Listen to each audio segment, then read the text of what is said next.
I'm here with you today, not just as an artist or an author or a professor of voice.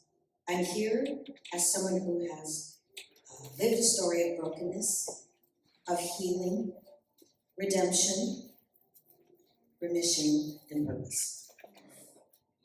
I often went days without sleeping, in some cases as many as 4 days, all while filled with fear.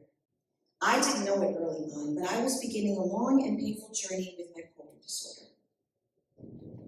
Possibly the worst element of trying to manage a life with bipolar disorder, however, was what it did to my faith life. It eroded it for years. I wanted so to be healed, but I struggled tremendously. Raised a cradle Catholic with a once rich faith life, I now found myself not trusting God and believing that He just wasn't listening to my prayers, or maybe I just wasn't a priority for Him.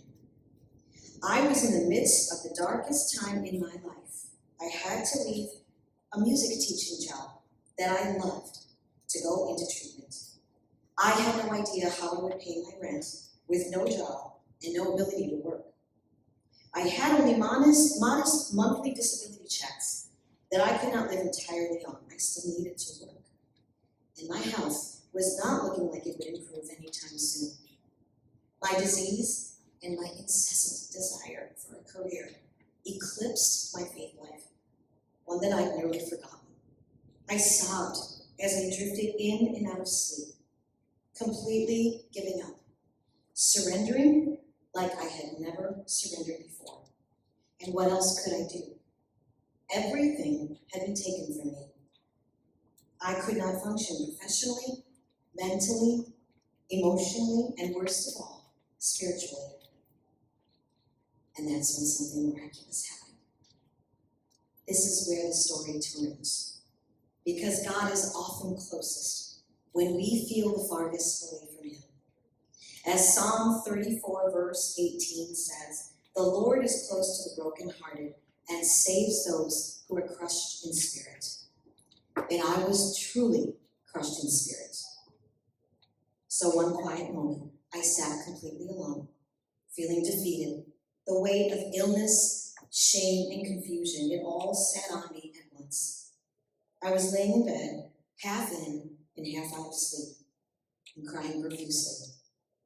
And then, in the heavy, uncomfortable stillness of my room, I heard Him. Not loudly and not dramatically, but unmistakably. I heard the voice of Jesus say, "Tell them about me." Just that. Tell them about me.